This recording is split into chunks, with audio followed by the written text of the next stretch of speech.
can do it.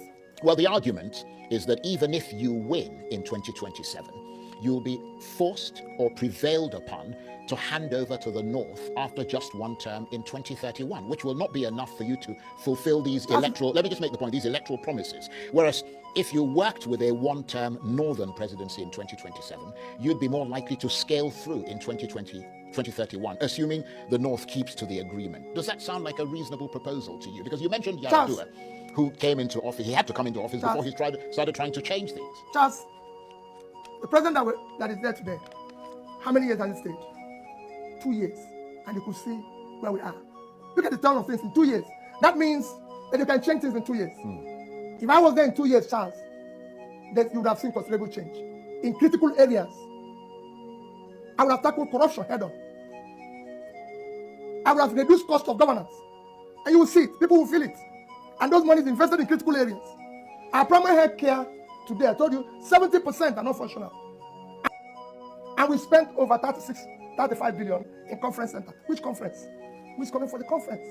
You need to invest your money properly. Just you have been seeing borrowed money invested in critical areas. A country in Bangladesh with 148,000 square kilometers of land is producing about 60 million metric tons of rice. And us, with over 6 times that size of land, cannot do 10% of that. Charles, there's room here. You talked about devaluation of Naira. There's nothing wrong in devaluation. I would have done something. I would have allowed the Naira to float. But I would have done it in an organized manner. There will be productivity. The idea of devaluing your currency, allowing it to float, to be cheaper, is that you have productivity so you can export, so people can come and buy. But when you don't have productivity and you devalue your currency, it's double whammy because you have nothing to sell. So I would have injected money in productivity. Today, nobody is producing anything. Somebody told me a few days ago, said, oh, they've removed there's no more tax or this, or some of the manufacturing inputs and everything. And I said, no. How can you manufacture? How can you do business when your interest rate is over 40%? Yeah, one of the biggest costs of manufacturing today, cost of production today, is interest rate. Just nobody borrows money at over 40% to do a business that is shared. You can only borrow, it's only government that is borrowing that amount of money at that cost. So you need to do the right things, and you can do it.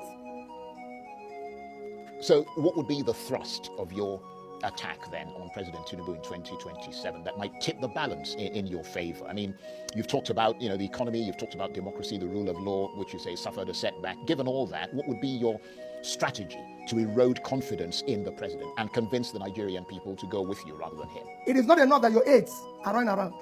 You, who is the main person, have to have an idea, be competent,